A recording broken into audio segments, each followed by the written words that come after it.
8h30 sur LC. L'invité ce matin, c'est Jean-Philippe Tanguy. Bonjour. Bonjour. Député Rassemblement National de la Somme. On va parler dans quelques instants du RN, mais d'abord, bien sûr, quelques mots du Proche-Orient. L'armée israélienne, ce matin, a repris ses frappes et ses tirs sur Gazaville. C'est ce qu'indique l'agence France Presse. Hier soir, pour le coup, c'était une bonne nouvelle. Avec la libération de la franco-israélienne Mia Shem. Une grande joie, a dit le président français.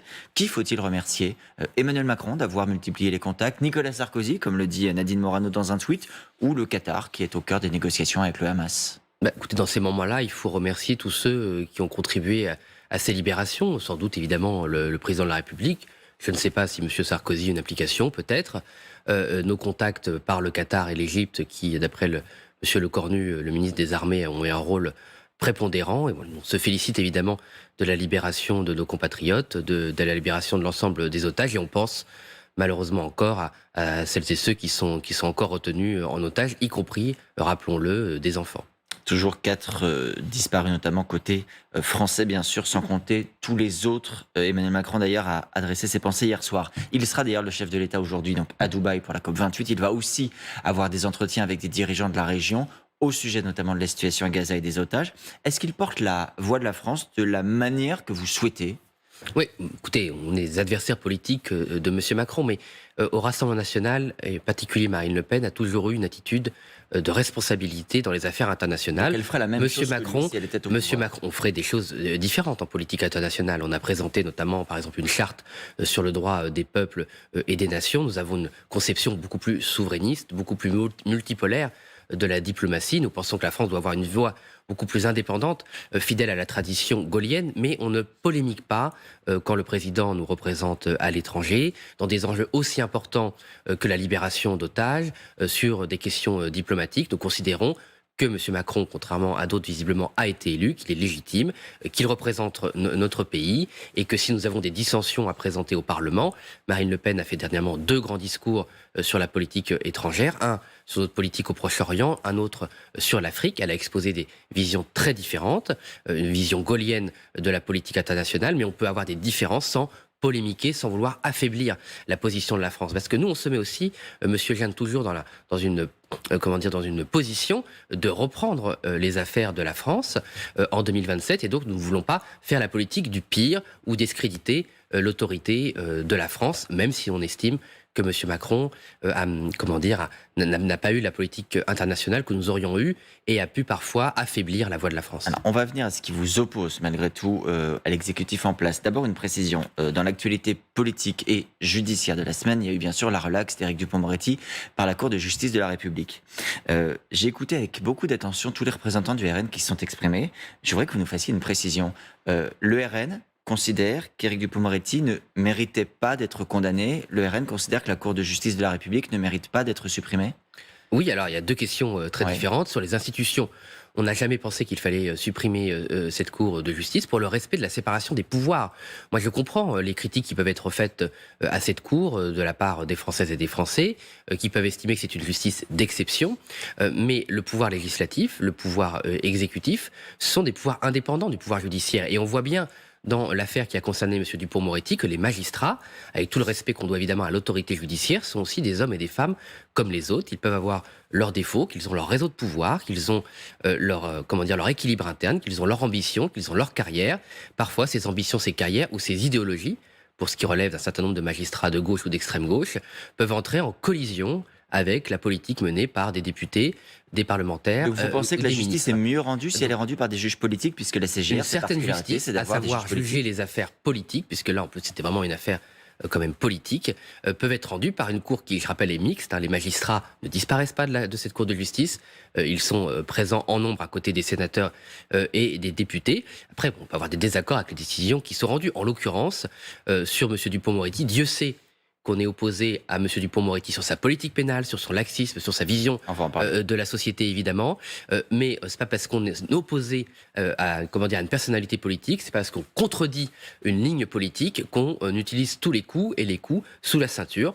Il ne nous a pas semblé que M. Dupond-Moretti, était coupable de ce que le reprochait un certain nombre de magistrats. En revanche, par contre, on avait estimé que M. Dupond-Moretti aurait dû démissionner de ses fonctions pendant son procès, puisqu'il ne pouvait pas être au four et au moulin, et on ne peut pas être ministre de la Justice et être mis devant une telle procédure judiciaire. Par contre, il n'avait pas été... Nous, on respecte la présomption d'innocence.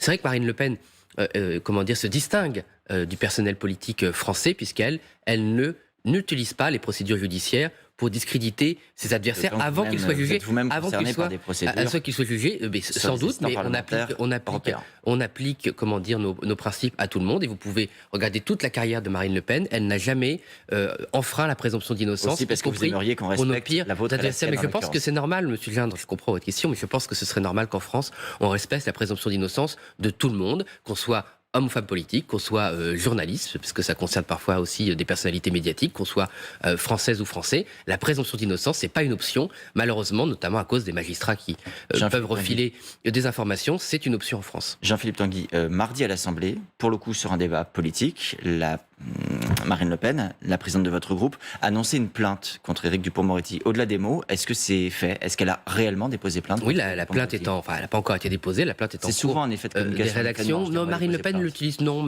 franchement, Marine Le Pen n'utilise pas des mots et de tels concepts à tort et à travers. La plainte est en cours de rédaction, mais c'est pas un conflit sur une ligne politique. Monsieur Dupond-Moretti, une fois de plus, n'a pas gardé ses nerfs et a insulté les parlementaires du Rassemblement national, a insulté le mouvement politique que nous représentons, à chasser de vos rangs des identitaires, des nazillons, des racistes, des antisémites. Voilà, absolument, et en racontant absolument n'importe quoi. On n'a pas à chasser de nos rangs des personnes qui n'existent pas. Toute la carrière politique de Marine Le Pen s'est construite contre ces mouvements d'ultra-droite, contre l'utilisation de la violence en politique, et ces mouvements, non seulement les combattent, mais ces mouvements, disons-le, rappelons-le, nous combattent aussi. Voilà, ce ne sont pas des amis du Rassemblement national, si Marine Le Pen portait plainte, s'il était prêt à fournir la liste de tous ceux qui sont encore chez vous, notamment les Gudards.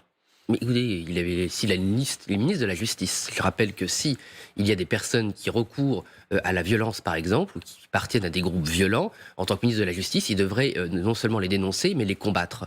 Donc s'il a une liste de personnes dangereuses et qu'il n'utilise pas, il ne remplit pas ses fonctions de garde des Sceaux. Donc tout ça est évidemment du grand n'importe quoi. Il bluffe.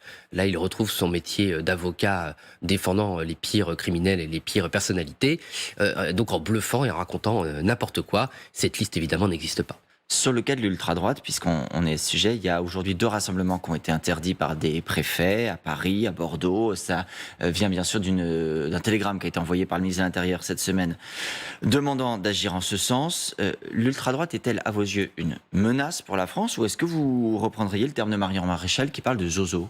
Non, l'un n'empêche pas l'autre. C'est une menace parce que, vous savez, avec Marine Le Pen, nous avions signé un courrier 2 fois demandant à Elisabeth Borne d'une part, Gérard Darmanin d'autre part, de dissoudre tous les groupes violents, de quel que le bord qu'ils soient, extrême gauche, extrême droite, ultra droite, tous ces termes se rejoignent, car oui, ils peuvent représenter un danger pour nos compatriotes. Ce sont des groupes qui, revendiquent la violence par nature, par essence, comme une arme politique. On combat évidemment totalement ce genre de posture. Ce sont souvent des idéologies, c'est pas souvent, systématiquement des idéologies de haine, d'extrême gauche et d'extrême droite.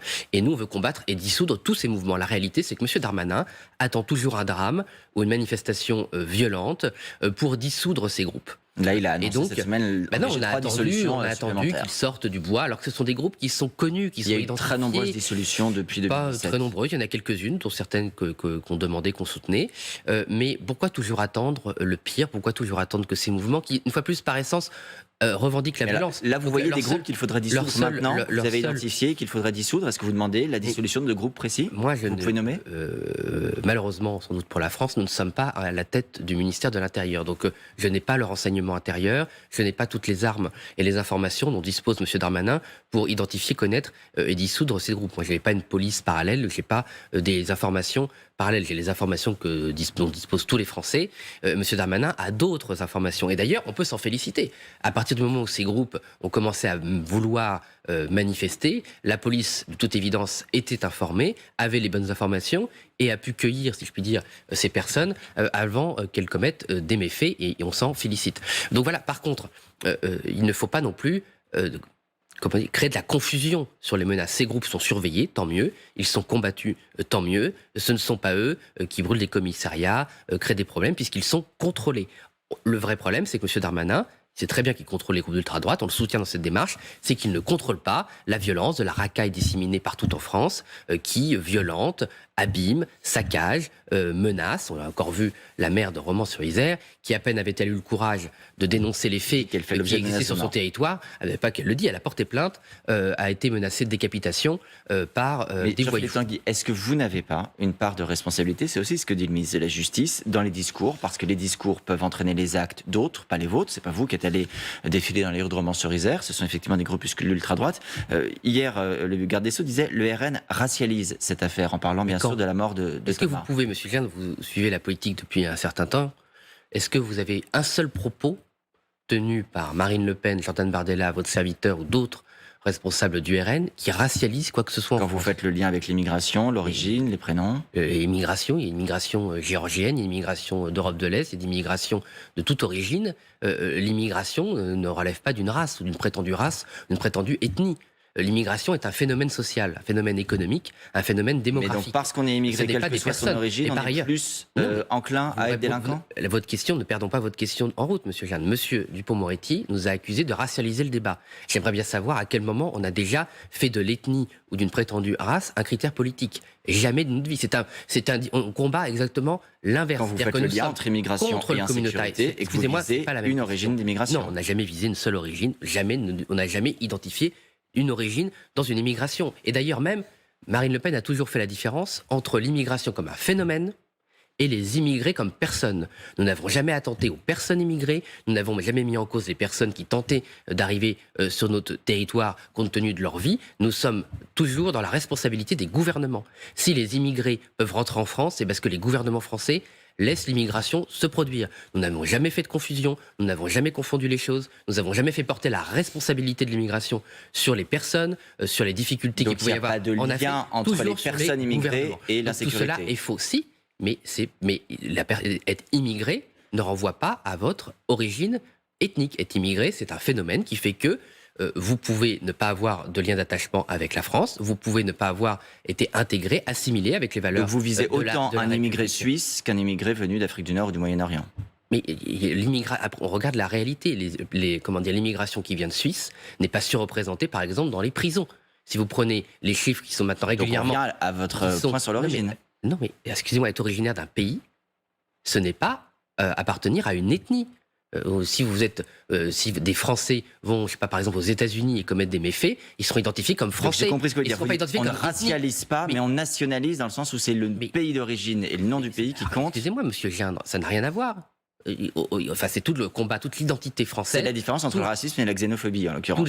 Non, excusez-moi, identifier le fait que l'immigration apporte un certain nombre de phénomènes, c'est pas la xénophobie. La xénophobie, c'est la haine de l'étranger. C'est pas prendre les chiffres et constater qu'il y a beaucoup plus de personnes immigrées dans nos prisons que de personnes nationales. Ne pas le voir, c'est l'aveuglement. Donc le contraire de la xénophobie, monsieur Gindre, c'est pas l'aveuglement. Le contraire de la xénophobie, c'est l'universalisme français, et c'est cela qu'on défend. Voilà. Toutes les statistiques montrent qu'il y a une surreprésentation de l'immigration dans les faits de violence, dans les peines et dans nos prisons. Ne pas le voir, c'est de l'aveuglement. Et si M.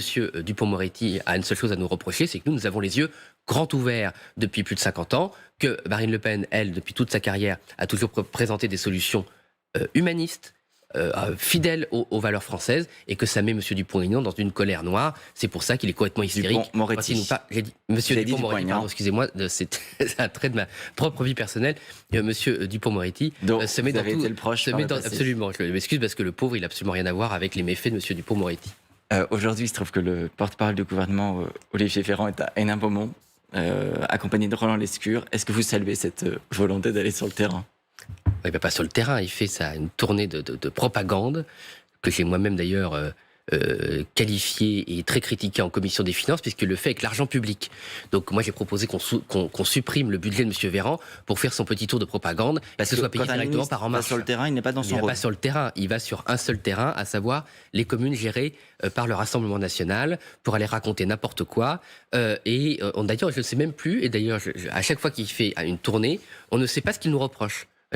Ces communes sont bien gérées, les citoyens ont renouvelé leur confiance au maire Rassemblement National. Monsieur Véran est d'ailleurs toujours accueilli par nos édiles. Donc je ne comprends pas trop le but de Monsieur Véran. D'ailleurs, j'ai commencé à voir que dans sa majorité, les députés se plaignaient de son manque d'efficacité de cette politique, puisqu'il n'a rien à nous reprocher. Tout ce que les gens voient, c'est qu'on gère bien les villes. Donc tout ça est assez étrange. Mais enfin, ce qui est dommage, c'est que ça fait avec l'argent public. Mais enfin, Monsieur Véran n'a tellement rien à faire il doit s'occuper en faisant de la propagande contre nous. Je ne pense pas qu'il y ait grand monde de dupes de cette histoire. Il n'est pas dans son rôle en combattant des adversaires politiques. Non, monsieur Gindre, quand vous êtes ministre de la République, vous êtes là pour vous occuper de tous les Français. Vous n'êtes pas là pour vous occuper d'un adversaire politique. Donc vous ne combattrez pas vos adversaires politiques au pouvoir si adversaire politique. Ah non, pas du tout. Vous savez, ministre, ça veut dire serviteur, donc ça veut dire serviteur de la nation. Ça ne veut pas dire, serviteur d'En Marche ou du parti, je ne sais plus, Renaissance. Voilà, donc tout ça est de la grande confusion. Moi, une fois plus, je m'inquiète, et d'ailleurs, je ne m'interdis pas un jour de prendre les procédures qui s'imposent pour l'utilisation de l'argent public dans des opérations de propagande, puisqu'aujourd'hui, vous savez, c'est le premier jour de la campagne officielle des européennes. Donc là, M. Véran fait un déplacement avec de l'argent public contre son principal opposant, le Rassemblement National, avec la liste de Jordan Bardella, qui est loin en tête dans les intentions de vote, et qui, je pense, le 9 juin, peut remporter une très grande victoire pour nos idées. Donc là, vous y voyez la campagne commence. Ah bah oui, c'est un problème, puisque au 1er décembre, voilà, donc vous demanderez que ce déplacement soit imputé au compte de campagne. Je vais regarder. Des européennes de Renaissance. Je vais personnellement m'employer à regarder comment est utilisé, en tant que référent du Rassemblement National à la Commission des Finances, personnellement regarder comment est utilisé l'argent public de Monsieur Véran dans le temps électoral qui s'ouvre aujourd'hui. Enfin, le connaissant, il s'est peut-être pas rendu compte que la campagne avait commencé, puisqu'il s'est pas rendu compte non plus qu'il était en disgrâce auprès, visiblement, de la Macronie. Donc c'est quelqu'un qui s'illusionne beaucoup de lui-même. Un petit mot concernant la liste RN, puisque vous parlez des européennes. Comment vous financez la campagne? Est-ce que vous allez lancer une souscription auprès de vos adhérents, emprunter auprès d'une banque? Par quoi ça va passer? Oui, on utilise les moyens normaux et ordinaires et légaux pour financer cette campagne. Évidemment, si on trouve un prêt bancaire, ce sera plus facile. Vous savez malheureusement que les banques françaises refusent de prêter au Rassemblement National, mais pas que d'ailleurs, un certain nombre de partis politiques qui combattent un certain nombre de politiques. Mais aussi, on se finance auprès de nos adhérents. Donc il y aura bien un financement auprès des adhérents pour Oui, cette mais élection. c'est d'une manière régulière. Moi, je me souviens pour les régionales aussi, dans les Hauts-de-France, on avait... Pour quel montant? On avait... je sais pas, là, vous me posez un peu une colle, je ne sais pas quel montant on va souscrire auprès de nos adhérents, ou d'ailleurs pas nos adhérents, ou des personnes qui veulent nous aider, mais tout ça est parfaitement légal, et heureusement que nos concitoyens peuvent financer les mouvements d'opposition, puisque les banques ne font pas leur rôle démocratique. Encore en 2023. Je voudrais qu'on parle de ce qui s'est passé également à l'Assemblée hier soir. Il y a toujours en commission l'examen de projet de loi immigration.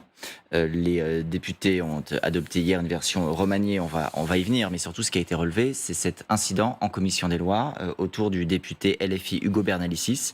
Il souhaitait une suspension des discussions pour pouvoir rejoindre les discussions qui avaient lieu dans l'hémicycle au même moment. Ça lui a été refusé. Est-ce qu'il faut des sanctions contre Ugo Bernalicis, ou est-ce qu'il est dans son rôle? Non, mais bien sûr, il est dans son rôle. Quand on voit le comportement de M. Bernalicis, mais c'est un habitué du genre. Il s'emporte, il ne se contrôle pas, qui a totalement pourri la commission des lois, qui a empêché physiquement un député, M. Negelen, centriste, donc pas un excité, d'aller défendre un de ses amendements, à menacer ou à contribuer à des menaces envers la députée de Mayotte, Mme Estelle Youssoufa, a évidemment, une fois de plus, eu un comportement insupportable envers les députés à l'Assemblée nationale et de la majorité. Donc on le voit hurler, debout, vouloir empêcher la commission de se tenir pour un prétexte fallacieux, parce qu'il n'y a aucun droit que la commission des lois soit suspendue pour aller assister à la niche et les filles, surtout à des discussions préliminaires où la présence n'est pas indispensable. Donc à la commission des finances, on travaille régulièrement en même temps que la séance. Il y a beaucoup de textes à l'Assemblée nationale. Il est évident qu'il faut multiplier, qu'il faut être présent à un seul endroit à la fois et qu'il faut avancer le travail. La proposition de loi sur l'immigration est très lourde. Le président Sacha Houlier. On va voir. Oui, mais enfin, M. Houlier, il aurait pu tenir sa séance. Voilà. Mais comme M. Houlier est en fait un ami, un copain de M. Bernalicis qui fait des... Il a annoncé qu'il saisirait la présidence. Oui, on verra. Mais d'une manière générale, on le connaît bien, on voit bien l'attitude. On voit bien l'attitude générale de Renaissance, qui copine sans cesse avec l'extrême gauche et qui après s'étonne qu'elle s'arroge tous les droits. Ils sont intellectuellement, M. Houlier en permanence, soumis intellectuellement à l'extrême gauche. Chacun s'accuse de oui, non, mais enfin, c'est le relais. Oui, mais enfin, c'est le relais aussi intellectuel de toutes les thèses d'extrême gauche. Je rappelle que M. Houlier vient de mouvements gauchistes, que visiblement, il a un fil à la patte. Ça s'appelle le Parti socialiste. Il a un fil à la... Oui, enfin, un peu plus à gauche que le Parti socialiste. Jean-Philippe Tanguy, juste sur le fond, je le disais, une version remaniée de l'article sur les métiers en tension a été adoptée. rejeté. La veille, c'était la transformation de l'AME en AMU qui avait été rejetée.